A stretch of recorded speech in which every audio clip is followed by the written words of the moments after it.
que aqui é nossa terra, jamais vamos abandoná-la.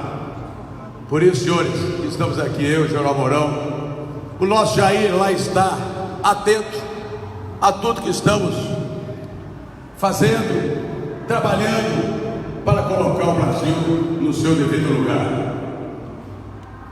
Tenho certeza, senhores, que essa vitória será a vitória definitiva. Ou ganhar, ou ganhar. Não tem saída. Não temos saída. Lembro-me, estava até ontem falando para a nossa querida plateia também de São José, que quando saí candidato, nas duas últimas vezes, especialmente de 2014, eu dizia já que o país estava quebrado, que a senhora Dilma colocou o Brasil no maior endividamento da história, chegando praticamente a 2 trilhões e 400 bilhões de reais. Claro que o atual governo elevou para 4. E com a irresponsabilidade que esses petralhas sempre tiveram, esses do Foro de São Paulo, os mesmos que levaram o país ao cadafalso, ela dizia que estava tudo bem. Dizia que a educação estava maravilha, colocava crianças, aquele petralha preso lá, João Santana, com aquele marketing maravilhoso, só ele ganhou 65 milhões de reais para mentir. E mentiu feio. Dizia que a educação está aquela maravilha com aquelas crianças sentadas nas suas respectivas carteiras escolares, está tudo bonito. Que a saúde é uma maravilha, gente. Colocar uma computação gráfica. As mulheres bem atendidas em tudo. E o país estava lá em cima, sobrando dinheiro. Que mentira. Quando disse eu para ela, senhora, só está no mundo rosasco, não é o Brasil que queremos, não é o Brasil que existia, não. E agora vemos o resultado. Tudo que o brasileiro mais quer é produzir, pagar menos impostos, ter uma vida sadia, voltar a sorrir. E isso só vamos ver, gente, com o Bolsonaro presidente. Sabendo o Bolsonaro presidente. Queremos a normalidade nacional voltar. Queremos que nosso país volte a sorrir, a produzir. Aliás, o campo onde estamos, aqui em Catanduva, em toda a região, só tem dado a sua contribuição efetiva, produzindo tudo que pode e com as maiores dificuldades. E eles nem reconhecem. A inflação é controlada graças à agroindústria, gente. Graças especialmente àqueles que produzem e não àqueles que apenas querem direitos e ficam invadindo terra. Aqueles que sem teto e sem vergonha na cara invadem casas, tudo promovido por eles. E tem a cara dura agora de virem dizer que vão de novo retomar um poder que eles sempre tiveram. Nunca tiveram poder nenhum, porque o povo nunca esteve nas mãos deles. E agora o povo resistente vai retomar o que é seu. Estamos aqui com o nosso eminente General Mourão, vice-presidente da República, na chapa de Bolsonaro. Homem digno, homem que tem dado a estabilidade e demonstrado a todos os brasileiros que essa chapa é completa. Jair, o mito, e o General Mourão, a pessoa que dá exatamente consistência a essa chapa, demonstrando que esta dupla vai fazer o Brasil voltar a sorrir. Bolsonaro e Mourão é o que o povo quer, o povo deseja para novos tempos. Eu tenho certeza, senhores, nesse breve discurso aqui que eu quero dizer para os senhores que o meu partido PRTB teve a honra de, a convite do Bolsonaro, formamos a chapa do General Mourão e eu, ato contínuo, senti aqui nós pudéssemos lutar unidos pelo Brasil numa coligação PSL e PRTB. Então convido os senhores a trabalharem no futuro próximo também, para que essas duas legendas estarão formando um poder constituído no país, tenham capilaridade nos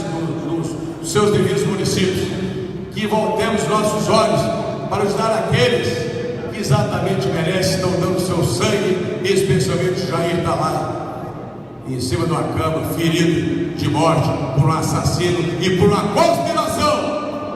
conspiração dos Petralhas, com certeza absoluta a polícia vai descobrir. Estamos, aliás, brevemente para descobrir. Para concluir, senhores, quero dizer que o país não aguenta mais de tantos impostos. O país não aguenta mais da inversão de valores morais e familiares, da droga que entrou, o narcotráfico, como diz General Mourão sempre, que domina as populações, a falta de respeito para com a nossa brasilidade. Então, General Mourão, ao passar a palavra do senhor, eu quero dizer uma vez mais que os brasileiros estão mais do que nunca necessitados de que vençamos, porque eles poderão, em eventual tentativa de suicídio final, fazerem tudo para que volte ao poder, para prosseguir nessa sanha sociocomunista. Então perderemos a única e definitiva chance de fazer com que o Brasil volte a ser o que era. Muito obrigado, senhores. General Mourão e Bolsonaro, uma vitória! Uma vitória! Obrigado.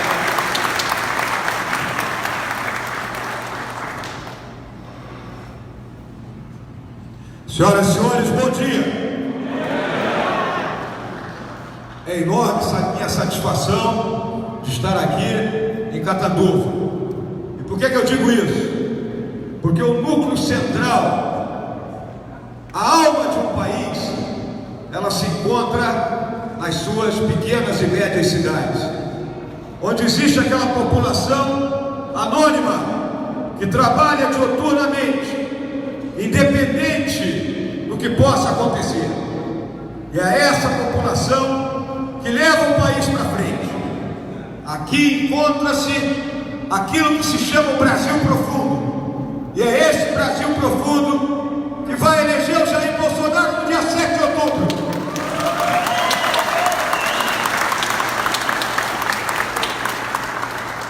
Nós vivemos um momento extremamente de inquietação, de certa insegurança, de grande competitividade nesse nosso mundo. É um mundo onde a tecnologia ela veio para ficar e cada dia que passa ela apresenta um invento diferente, algo que muda até a nossa maneira de ver as coisas, e nós temos que saber nos acostumar com isso. Esse mundo ele tem ao norte do hemisfério aquelas que são consideradas as principais civilizações, e ao sul ainda está para aparecer uma. E eu não tenho a mínima dúvida que o destino manifesto do nosso país é ser a grande civilização do hemisfério sul, capaz de alimentar todo esse planeta, colocando comida boa e barata na mesa de cada cidadão desse mundo. Essa é a nossa tarefa, e é isso que nós vamos fazer. Eu lembro que a nossa trajetória na face da Terra, da nossa espécie humana, já tem 70 mil anos, quando nós, os Homo sapiens, junto com as nossas mulheres sapiens, saímos do leste da África e fomos para o Oriente Médio, para a Europa, e iniciamos a ocupar o mundo. Éramos pequenos grupos de caçadores e coletores, conhecíamos pouco. 40 mil anos atrás começamos a nos comunicar, e há 12 mil anos surgiu a agricultura, e com ela a capacidade de alimentarmos grandes contingentes de pessoas e nos fixarmos em cidades, e daí a necessidade de se criar um Estado para que as diferentes cidades fossem todas regidas por uma mesma legislação. 500 anos atrás começou o que nós estamos vivendo, a revolução tecnológica. Estamos entrando agora no ponto de uma curva altíssima dela, onde a inteligência artificial, a biotecnologia começam a mudar as relações de trabalho, a forma de até de nós mesmos nos relacionarmos. E nós temos que saber nos adaptar a esse momento. É mais uma crise que vive a democracia liberal. E vive por quê? A democracia liberal, ela tem sabido enfrentar tudo. Ela, no começo do século passado, venceu o imperialismo durante a Primeira Guerra Mundial. Fazem 100 anos que terminou aquele evento e ainda se escreve muito e se descobrem novas visões daquilo que ocorreu. Também a democracia liberal venceu o nazifascismo, venceu o comunismo, apesar de aqui no nosso Brasil ainda tem gente que está parada no século XIX, no Manifesto Comunista de 1848, ainda não evoluiu. Ainda acredita que esse tipo de regime poderia nos conduzir a um patamar superior. Ora, senhoras e senhores, em todos os lugares onde foi implantado esse regime, nós só vimos destruição, só vimos queda da atividade econômica, só vimos prisão das pessoas, só vimos falta de liberdade e, finalmente, só vimos aquela tentativa desesperada do povo se livrar daqueles grilhões. Isso aconteceu no leste da Ásia, aconteceu na União Soviética, aconteceu no leste europeu, ou seja, em todos os lugares onde procuraram estabelecer esse tipo de regime. Mas agora a democracia liberal enfrenta essa questão da revolução tecnológica, com postos de trabalho começando a desaparecer e novos começando a surgir. E nós não devemos temer isso. A juventude, ela está aí para absorver isso tudo e dar um passo à frente que tanto precisamos. Esse mundo também, ele é ameaçado por vários perigos e que perpassam todos os países. Nós temos o narcotráfico, o crime organizado associado ao narcotráfico, o terrorismo, que também muitas vezes está associado ao crime organizado e ao narcotráfico, as migrações. Vemos lá o pessoal fugindo do Oriente Médio, das guerras que lá existem, para ir para a Europa, africanos se atirando no mar Mediterrâneo em embarcações improvisadas, para fugirem também das guerras que ocorrem naquele continente, e mais ainda, da fome e do clima inóspito que começa a tomar conta de lá. E vemos aqui na América do Sul a diáspora, o êxodo dos nossos irmãos venezuelanos. Também temos a guerra cibernética. Lembrem que tudo no mundo hoje está baseado em sistemas informatizados, distribuição de energia, distribuição de água, o próprio dia a dia que nós temos. Nosso ambiente de trabalho há muito tempo deixou de ter a máquina de escrever. Isso ficou aquilo no passado, é peça de museu. Precisamos de computadores, de equipamentos de alta definição. Se falta energia, nós não funcionamos. Nós simplesmente paramos. Então a guerra cibernética, ela pode travar o país da noite para o dia. Não pense que isso não está ocorrendo. Quase que diariamente ataques de piratas cibernéticos ocorrem, seja contra órgãos governamentais, seja contra entidades privadas, e todos têm que estar em condições de se defender, desde aquele firewall, daquele antivírus que nós temos no nosso computador, até sistemas mais elaborados que existem para proteger os grandes bancos e as grandes instituições governamentais. Também temos uma grande nação, a hiperpotência nos Estados Unidos da América, gastando em torno de 600 bilhões de dólares por ano com armamento. Isso a dólar de hoje é 2,5 trilhões de reais. É 1 trilhão a mais do que existe no nosso orçamento para as nossas despesas correntes, ou seja, o custo custeio da máquina governamental e mais o investimento que pode ser feito. Dívidas enormes, sejam de países, sejam de entidades privadas. E as grandes corporações têm desafiado os estados nacionais, como aconteceu aqui no nosso país, onde um cartel de empreiteiras praticamente nos colocou de joelhos. E a América do Sul, nosso entorno próximo. A América do Sul é um grupo de países que não tem uma grande penetração no resto do mundo. Nos falta união, nos falta termos mais diálogos uns com os outros. Existe a Organização dos Estados Americanos, sempre sendo atacada porque seria algo ligado ao imperialismo americano, na linguagem do pessoal da esquerda, que tentou criar uma outra entidade para se contrapor à OEA, a chamada UNASUL, que hoje morre a língua. Aliás, o antigo chefe militar dizia que a UNASUL era o Pacto de Varsóvia de sandália havaiana. Essa era a visão dele. Temos então que nos aproximar dos nossos vizinhos. Eu lembro que temos os 3 maiores produtores de cocaína do nosso lado: Colômbia, Peru e Bolívia. Temos que dialogar o combate a essa nefasta, a esse crime. Não pode ser só nosso, tem que ser do lado de lá da fronteira também. Compete a nossa diplomacia ligar-se mais com os governos desses países e estabelecermos medidas comuns para o controle das fronteiras.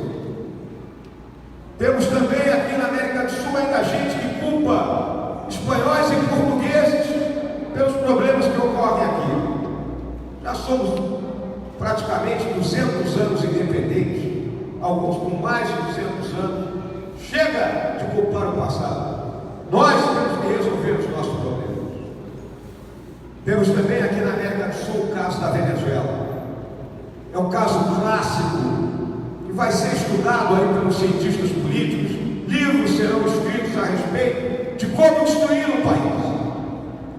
A Venezuela, ao longo da sua história de país independente, teve muito poucos momentos de vida democrática. Grande parte foram ditaduras. Contudo, no período de 1958 a 1998, teve 40 anos de alternância de poder entre 2 partidos, período chamado de um pacto de ponto firme. Nessa época, na década de 60, do século passado, enfrentaram uma guerrilha comunista, guerrilha armada, assessorada, inclusive com a presença de elementos cubanos no território daquele país. As forças armadas venezuelanas venceram essa guerra. Mas a guerrilha, na sua autocrítica, conduzida por um líder deles chamado Douglas Bravo, membro do Partido Comunista Venezuelano, chegou à conclusão que para conquistar o poder teriam que cooptar as forças armadas daquele país. Assim, iniciou-se um processo de infiltração das forças armadas, e desse processo nasceu Hugo Chávez. Em 92, Chávez, já tenente-coronel, junto com outros oficiais idealistas que comandavam um batalhão de paraquedistas, tentam um golpe de Estado. Ataca covardemente a residência do então presidente, onde estava a família dele, mulher, filhos, netos. Ataca o Palácio do Governo, uma base aérea que se localiza no centro da capital, mas é derrotado. Na hora de ser preso, o general encarregado daquele ato lhe concede um tempo de 5 minutos para falar em rede nacional de televisão. Chaves faz um discurso muito bonito, vibrante, que é a característica dele, era a característica dele. E aí nós temos que lembrar que no imaginário do povo venezuelano paira sempre a figura de Simão Bolívar, o libertador. E eles sempre esperaram a volta de Simão Bolívar. E naquele momento Chaves então passa a ser o Bolívar redivivo. Em 94 ele foi anistiado, e aí aparece um argentino chamado Norberto Cerezoli, que, para amparar aquilo que ele denominou de socialismo do século XXI, lhe oferece um tripé constituído por exército, caudilho e povo. Exército como força de sustentação, o caudilho, Hugo Chávez, pai dos povos, do pobre, líder populista, e o povo, imensa maioria do povo venezuelano, pobre, sendo abastecido pelo dinheiro farto do petróleo. Com isso, a atividade econômica foi caindo, liberdades foram restringidas cada vez mais, opositores sendo presos, opositores sendo mortos, até que chegamos à situação atual, onde o povo venezuelano foge daquele país. Os mais ricos foram para a Europa e Estados Unidos, a classe média está nos países de língua hispânica, e os mais pobres atravessam a grande savana e ingressam no nosso país pelo território, pelo estado de Roraima. Temos que acolhê-los, senhoras e senhores. Faz parte da nossa tradição humanitária. Não podemos virar as costas a esses irmãos. Temos que entender isso, porque se queremos ser grandes, temos que ter atitudes e gestos de grandeza. Não esqueçam isso jamais.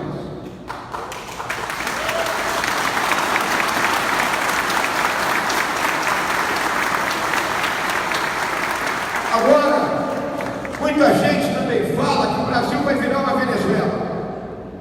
E eu lhes digo e afirmo que não, por uma razão muito simples. As nossas forças armadas não foram e jamais serão cooptadas para um projeto desta natureza. Confiem nelas.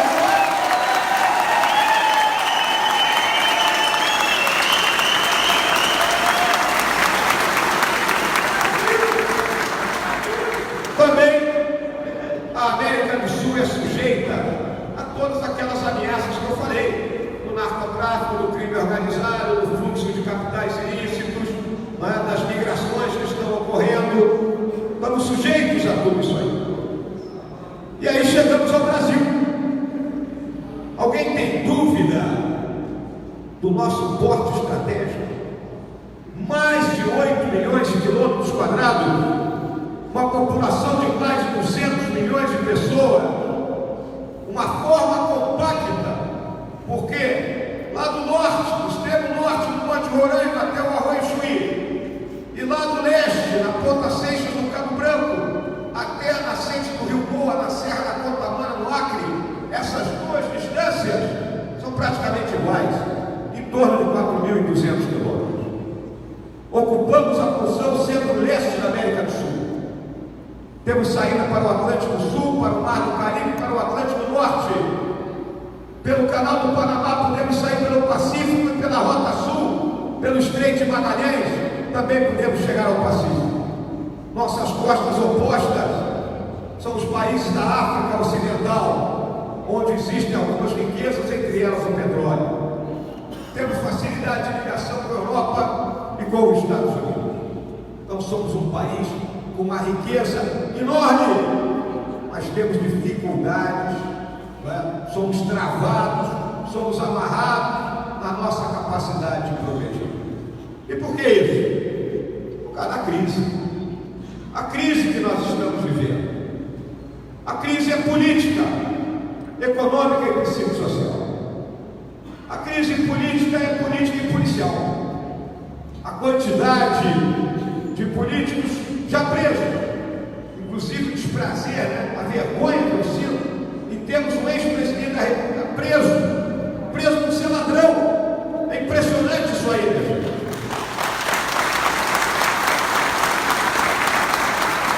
É triste. Ou estamos encarcerados pelo mesmo motivo, outros respondendo a processo. Isso nos dá vergonha. Temos que mudar, temos que ter uma reforma política, enxugar o número de partidos, de modo que os partidos nos representem efetivamente, que haja aquela ligação entre as ideias que nós eleitores temos e o partido que nos representa. Também temos que ter representantes eleitos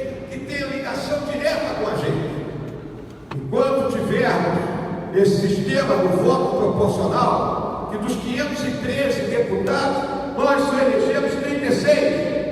O resto vem do voto tiririca. Um ganha muito voto e arrasta o resto.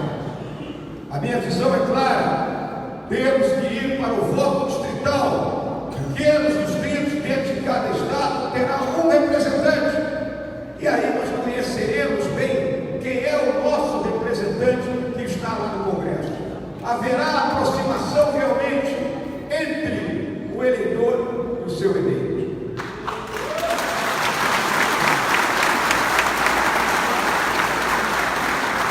Por isso também acabará esse presidencialismo de coalizão, que na realidade é um grande balcão de negócio, onde se juntam os partidos com a única ideia de arrancar alguma coisa do governo e dividir aquele butim entre o seu cérebro. E nada chega e nada progride para o restante da população. Aqui caem apenas as migalhas que sobram desse assalto que ocorre aos corpos públicos. Temos a crise do psicossocial. Cadê nossos valores? Nós estamos sendo há muito tempo pautados por uma visão de mundo que não é a visão do nosso país como um todo. Ipanema, no Rio de Janeiro, tem uma visão de mundo. Isso é transmitido por uma rede de televisão e entra dentro dos nossos lares como se isso fosse uma verdade absoluta. Não é o nosso modo de vida.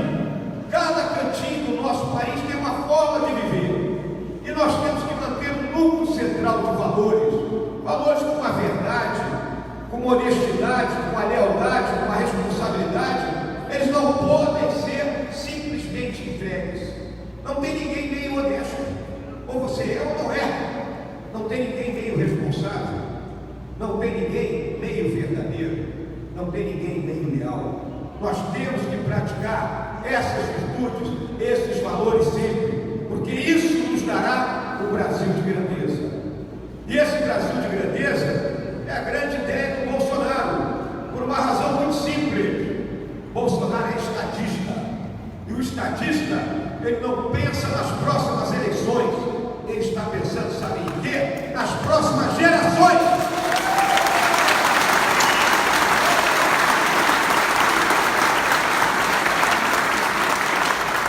Temos que reconquistar os nossos valores, a tríade de Deus, pátria e família, e a crise econômica, que derrubou o nosso progresso. Enfrentamos aí 2 anos de recessão, ou seja, de queda do produto interno bruto, um país que precisa crescer anualmente para poder distribuir riqueza, gerar emprego, e dar bem-estar para a sua população. Imagine quando ela cai, o país cai 8%. Gerou 14 milhões quase de desempregados, fechamento de quase 25 mil indústrias, de não sei quantos postos de trabalho no setor de serviço. E agora tem gente se apresentando como candidato que foram os causadores disso tudo, como se nada tivesse acontecido, como fosse um agrupamento de marcianos ou venusianos que estivessem governando aqui e tivessem nos deixado dessa forma. E por que nos deixaram assim? Nos deixaram porque não souberam lidar com a coisa mais elementar de administração. É igual a casa da gente. Quem gasta mais do que ganha, ele vai para o cheque especial, estoura o cheque especial, estoura cartão de crédito e vai bater uma agiota. O país é a mesma coisa. Se eu começo a gastar mais do que eu arrecado, se eu aumento a minha despesa cada vez mais, eu tenho que fazer dívida. Então, se emite títulos da dívida pública que são comprados pelos bancos, pelos investidores estrangeiros. Isso é normal acontecer, mas é normal acontecer para quê? Para que haja investimentos e não para operações de custeio. Nós já estamos praticamente no limite da chamada regra de ouro, quando eu não posso mais emitir dívida, porque eu já estou pagando o dia a dia do governo, já estou pagando salário com dívida. Entendam isso. Hoje nós pagamos anualmente 400 bilhões de reais de juros. Para que as senhoras e os senhores tenham uma ideia desse valor, quando terminou a Segunda Guerra Mundial, se fez um plano de reconstrução da Europa que tinha sido arrasada. Esse plano, chamado de Plano Marshall, a valores de hoje, equivaleria a 100 bilhões de dólares, ou seja, com 100 bilhões de dólares você reconstruiu a Europa. 100 bilhões de dólares é 400 bilhões de reais. Ou seja, nós estamos pagando um Plano Marshall por ano para não ter nada. Não temos nada. Esse dinheiro sumiu pelo ralo da incompetência, da má gestão e da corrupção. Então essa crise nos deixou no vermelho, é uma crise que tem nome. Essa crise foi causada pelo seu Lula e pela dona Dilma. Eles nos deixaram desse jeito. E agora querem voltar como se nada houvesse acontecido. Temos que vencer isso. Temos que vencer a crise econômica. Temos que vencer os nichos de pobreza que temos ao redor das grandes cidades, onde aquelas pessoas estão excluídas, onde o Estado não está presente. E o Estado, ao não estar presente, abre caminho para quem? Para as narcoquadrilhas.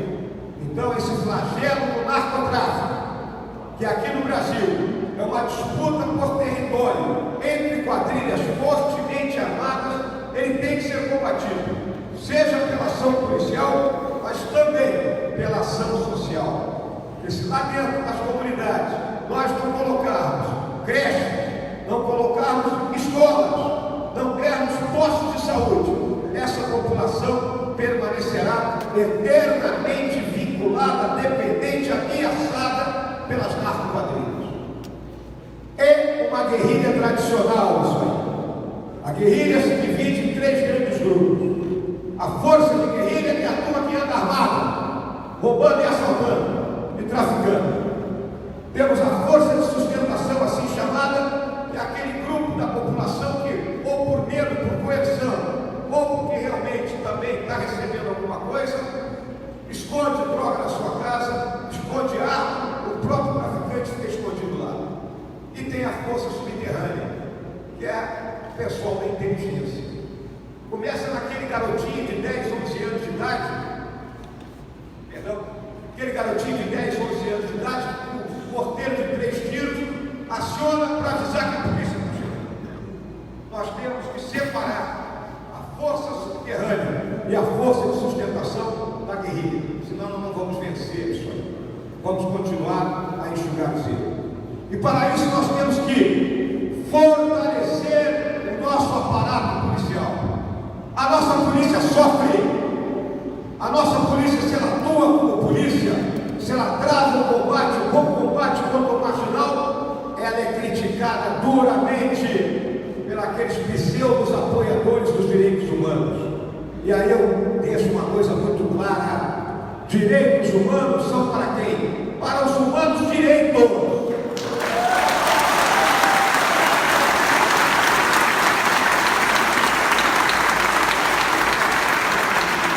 Porque marginal, bandido, tem que estar na cadeia, trabalhando lá dentro da cadeia, e não ocioso lá dentro.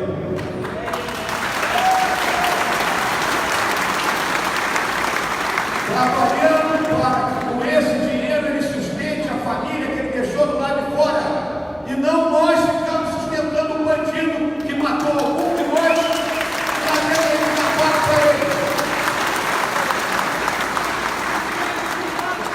Para isso, presídios privados. O Estado toma conta do cumprimento da pena, e a pena tem que ser cumprida. A pena tem que ser cumprida, o sujeito tem que saber que ele vai ficar lá dentro. Há pouco eu vi que o lugar-tenente de um famoso traficante lá do Rio de Janeiro, o tal do Ney, que era o dono da Rosinha, esse camarada estava com uma pena de 24 anos de prisão. Com 6 anos ele está no semiaberto. Como é que pode isso aí? É um convite ao crime, convite total ao crime. Então o Estado cuida do cumprimento efetivo da pena, e a instituição privada, uma empresa que constrói o presídio, utiliza o trabalho daqueles presos para o progresso da sua própria empresa, e eles pagam o salário com o qual eles sustentam suas famílias do lado de fora. Se nós não fizermos isso, é outro passo que nós não vamos vencer a guerra que estamos travando. Fortalecer a inteligência policial, que é diferente da inteligência de Estado. principalmente investir em tecnologia. Quando eu falo de investir em tecnologia, eu toco na questão da fronteira. Nós temos quase 16 mil quilômetros de fronteira terrestre com 9 países diferentes. Poucas nações têm isso. Além daquele diálogo que tem que ser travado, nós temos que ter tecnologia lá. Os Estados Unidos faz fronteira com 2 países. O Canadá ao norte, que não é problema, e o México ao sul. E com todo o aparato eles têm dificuldade. Mas, se qualquer um de nós vier por uma estrada mexicana para entrar nos Estados Unidos, vai se defrontar com umas 30 cabines dessas tipo de pedágio, onde em cada uma delas tem um sensor de alta tecnologia. O carro vai passar, o que tiver de errado lá dentro vai ser acusado. 15 km, 20 km na frente, ele é parado e revistado. Aqui em Foz do Iguaçu, que é uma fronteira altamente sensível, é uma passagem única e não tem sensor, o sensor está quebrado. Por quê? Porque só tem um, quem tem um não tem nenhum. Então, se nós não investirmos em tecnologia, nós não vamos conseguir dar o combate ao narcotráfico, ao contrabando, ao descaminho, ao tráfico de armas que vem acontecendo dentro do nosso país. Então, isso é um trabalho e é um apoio total à atividade policial. Eu lembro também que o nosso Estado é caro, é um mastodonte. A gente sustenta uma inutilidade muito grande, nós temos que diminuir o tamanho do Estado. O Estado é burocratizado, ele nos cria dificuldade para tudo. Para abrir uma empresa aqui no Brasil se leva muito tempo. Para registrar uma patente se leva anos e anos. Temos que desburocratizar, desregulamentar o país. Nosso país, pelo nosso potencial, como eu sou um amante de cavalos, da arte equestre, eu comparo um animal maravilhoso, capaz de saltar obstáculos de 1,80 m de altura, desde que esteja montado por um ginete de mão de seda, cintura de borracha e perna de aço. Mas o nosso animal está montado por um ginete de 180 kg, uma mão pesada que fica cisalhando a boca e uma perna frouxa. Resultado, o cavalo não passa de 0,70. Temos que desamarrar esse cavalo. Ou seja, o governo tem que dar ordem e as senhoras e senhores do progresso. É dessa forma que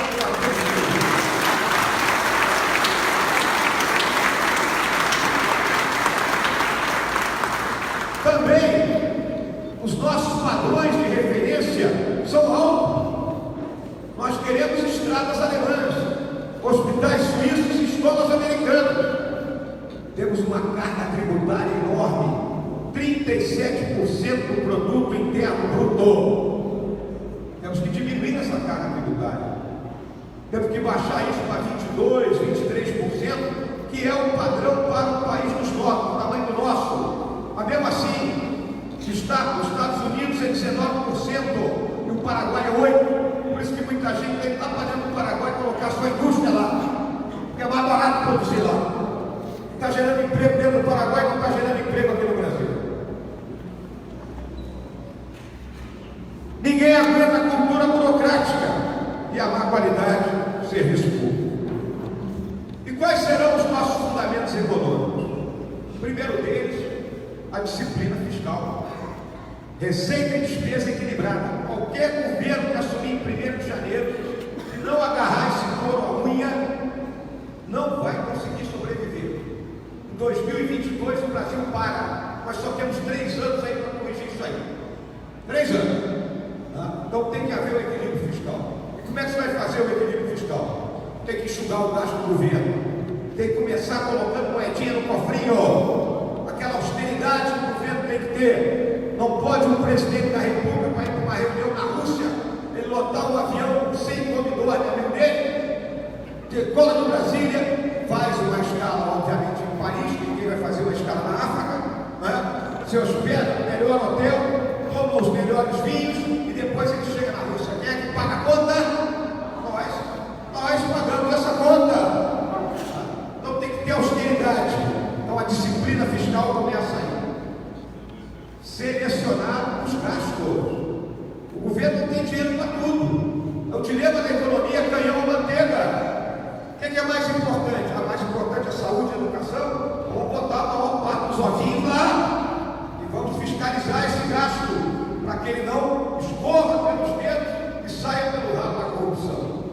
esse é um fundamento crucial para nós.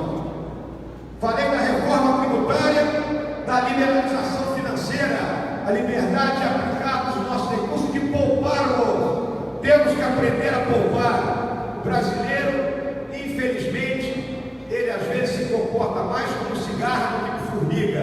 Temos que lembrar o inverno na vida sempre. E países que têm maior taxa de poupança, o dinheiro custa mais barato porque tem mais dinheiro para ser emprestado. Temos que lembrar disso aí.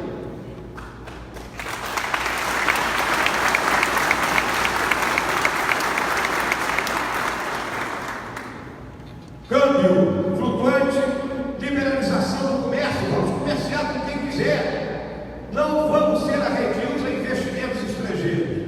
E vamos privatizar o que puder ser privatizado. Se fala muito no trio Petrobras, Banco do Brasil e Caixa Econômica. Petrobras e Banco do Brasil já são sociedades anônimas, com 51% das ações na mão do governo, 49% na mão de acionistas minoritários. Bolsonaro tem uma visão muito característica. Distribuição e refino podem ser privatizados, mas o lucro central da empresa Petrobras, aquela que busca o petróleo, ou como diz o meu comandante-geral Vilas Boas, furamoso, esse tem que estar na nossa mão, porque é uma riqueza que nós buscamos e pertence a nós. Banco do Brasil e Caixa Econômica tem um corpo de funcionários extremamente qualificado, gente patriota lá dentro também, gente que conhece o seu trabalho. Vamos usar. Por que eu tenho que botar um GDEL de diretor de loteria na Caixa Econômica? Para quê? Para ele roubar lá dentro, depois nadar dinheiro lá no apartamento dele na Bahia? Não. E os funcionários de carreira assumam esses postos-chave.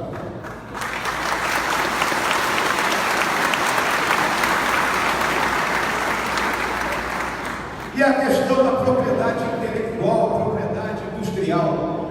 Se leva 10 anos hoje para registrar. Por isso que não se investe em pesquisa e desenvolvimento.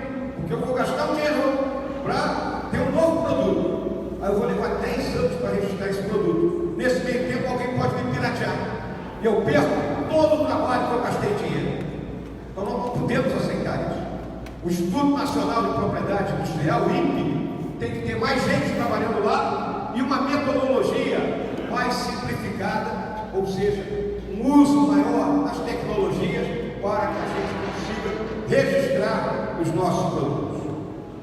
Temos que ter uma gestão eficiente, usando o funcionalismo que está aí, os concursados e não cargos em comissão. Por que um governo assume e traz 20 mil apaniguados para Brasília? Os amigos do rei. E não vão lá ganhando salário pequeno, senhoras e senhores. É salário bom. Salário que a gente não encontra aqui do lado de fora. Para encontrar aqui do lado de fora, a gente tem que suar a testa aí da duro o dia inteiro. Então vamos acabar com o cargo de comissão. Tá? Gestão profissional no serviço. Padrão de desempenho. Padrão de desempenho. Tá? Tem que ser avaliado. Nós temos que saber se determinada entidade está funcionando. Isso tem que ser publicado. Ou seja, transparência nos atos. Tá? E, importantíssimo, vamos digitalizar e virtualizar o governo. Extenso uso das novas tecnologias. Nós ainda estamos no carimbo. Ainda rola carimbo, minha gente. Hoje nós temos no Brasil 50 mil antenas de celulares. Por isso que a gente anda nas estradas, né, e toda hora cai o sinal. Nós temos condições de dobrar isso em curto prazo. E com isso ter cobertura no país. E aí nós vamos ter melhores condições na saúde, na educação, na segurança e na defesa. Por que isso? Um exemplo na saúde. Nós temos hoje 200 milhões de celulares no Brasil, mais até. Praticamente cada pessoa tem um. Então eu tenho um app do governo, por que eu preciso pagar uma cara e custosa campanha de propaganda da data de vacinação se eu posso mandar uma mensagem para o celular de cada um, atingir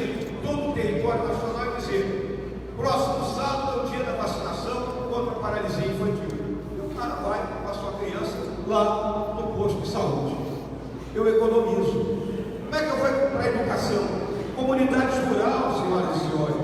Quem está lá trabalhando aí numa fazenda no interior, ele tem condições de estudar pelo seu celular, de ter acesso a conteúdos de matéria? Não, ele poderá ter se a telefonia celular chegar lá, e com ela a internet.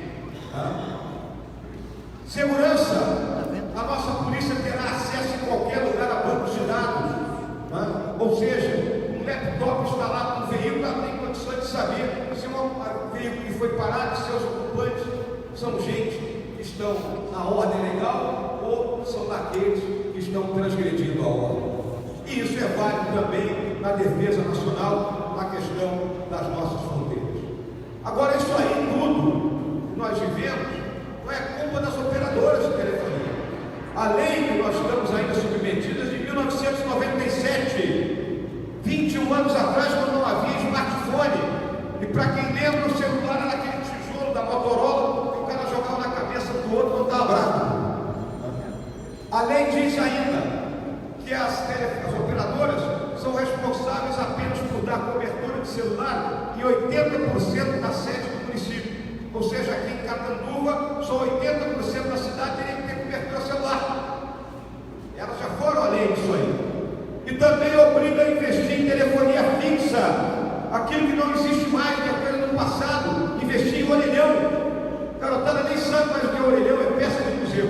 Então nós temos que digitalizar e virtualizar o serviço público.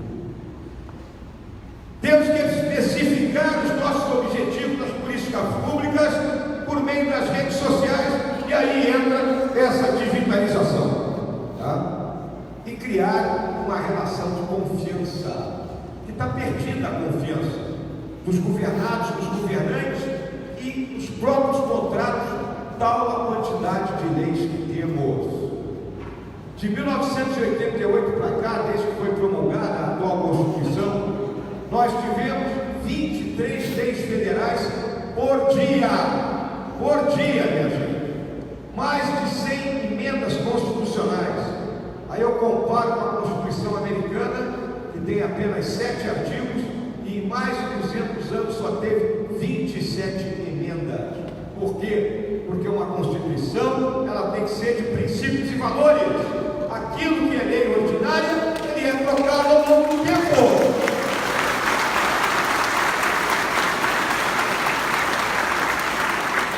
Hoje, 96% da legislação foi toda ela entrada em conflito uma com a outra. É o paraíso dos advogados. O advogado ficou satisfeito. A minha filha, que é advogada, está muito contente, né? Viu sorrindo. Temos que mudar isso aí. Então, resumindo, como é que nós vamos superar isso? Lembrando lá, reforma tributária, diminuir impostos. Temos que diminuir um, substituir por outro, mas temos que baixar para aquela taxa de 22%, 23%. Temos que reduzir o tamanho do Estado, ou seja, a reforma fiscal. Novo pacto federativo. Por que Brasília acumula poder? Dinheiro é poder. Brasília centraliza o dinheiro na mão dela e não joga nas mãos dos estados e municípios. Tem que colocar esse dinheiro logo no começo do ano. E o camarada, o gestor do estado e município, ele tem que saber, no ano A-1, que no ano A ele terá X. E já em A-1 ele prepara suas licitações, seu planejamento, do que vai ser feito no ano seguinte. Porque sem planejamento e sem projeto, não se chega a lugar nenhum. Um exemplo clássico: as senhoras e os senhores tinham conhecimento que a transposição do São Francisco foi iniciada sem projeto. Por isso que não está pronto até hoje. Já se gastou horrores de dinheiro e o sertão ainda não virou mar. Então, pacto federativo. A gestão do funcionalismo. Temos que olhar a questão da estabilidade. Por que uma pessoa fazendo um concurso automaticamente ele fica estável? Nós conhecemos a natureza humana. Sempre se compara com um barco, né? Um barco está em alto mar tentando chegar a uma ilha deserta.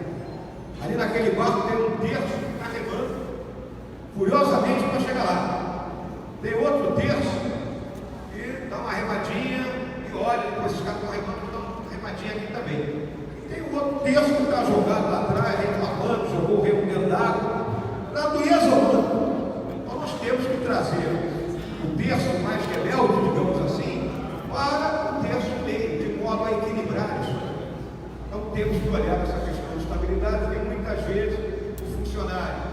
com 5, 10 anos de serviço, ele simplesmente se aposenta.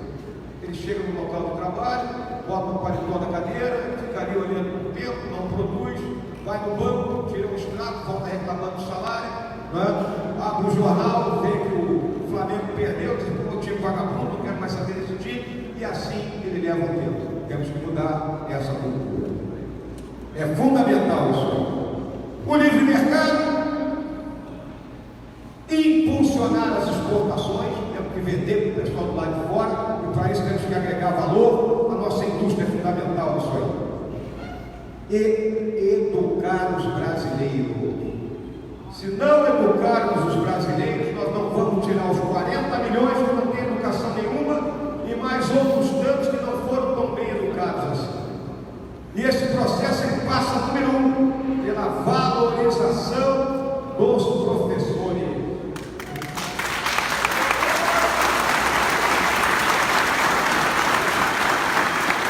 Professor tem que voltar a estudar aquele status que tinha na nossa sociedade, de educador. Minha mãe foi professora. Ao longo da minha vida, enquanto ela ainda estava com a gente, eu sempre vi as antigas alunas irem lá conversar com ela naquele início de admiração e respeito pelo que aquela pessoa fez por ela. Nós temos que voltar a estudar isso. Não podemos ter um professor em sala de aula de bermuda e chinelo de dedo vendendo livros marxistas. Temos que ter educadores.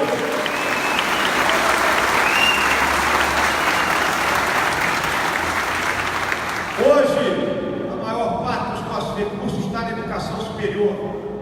Temos que focar isso para o ensino fundamental, o ensino básico, alfabetizar eles. E trago a consideração de todos algo muito simples. Temos hoje universidades públicas que são de graça e frequentadas por uma imensa maioria que pode pagar. E universidades privadas que são pagas e frequentadas por uma imensa maioria que não pode pagar. Temos que olhar isso. Ao educar e com o comportamento de estadista, de brasileiro, nós vamos resgatar a credibilidade do Estado, a confiança e a solidariedade que temos que ter uns nos outros. Por quê? Porque os brasileiros como um todo têm que estar unidos. Podemos ter opiniões diferentes, mas existe uma única coisa que nos une: a nossa bandeira, que sempre será verde e amarela.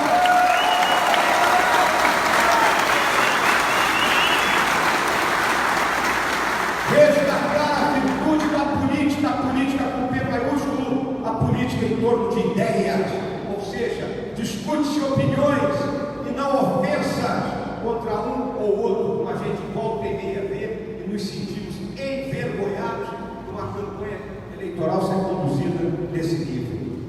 E lembre-se sempre, senhoras e senhores, por pior que seja, por às vezes nós acharmos que não resolve, mas a democracia resolve. Ela ainda é o melhor de todos os sistemas. E temos que garantir a liberdade. E a liberdade dentro daquele conceito que nós aprendemos há muito tempo atrás. O conceito de que a minha liberdade termina quando começa de cada uma das senhoras e senhores. Ninguém pode invadir o espaço alheio. É aquela festa de condomínio que vai para o São Paulo até as 4 da manhã.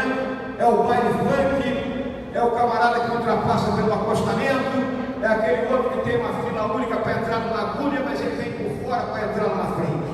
Vamos nos respeitar, vamos ser solidários. E finalmente, eu trago aqui a consideração de todos, um texto pequeno da escritora Ayn Rand. Quando você perceber que para produzir precisa obter autorização de quem não produz nada, quando comprovar que o dinheiro flui para quem negocia, não com bens, mas com favores, quando perceber que muitos ficam ricos pelo suborno e influência, mais que pelo trabalho, e que as leis não nos protegem dessas pessoas, mas pelo contrário, são elas que estão protegidas da gente. Quando perceber que a corrupção é recompensada e a honestidade se converte em auto-sacrifício, então poderá afirmar, sem temor de errar, que esta sociedade está condenada. Nós não podemos condenar a nossa sociedade. Brasil acima de tudo,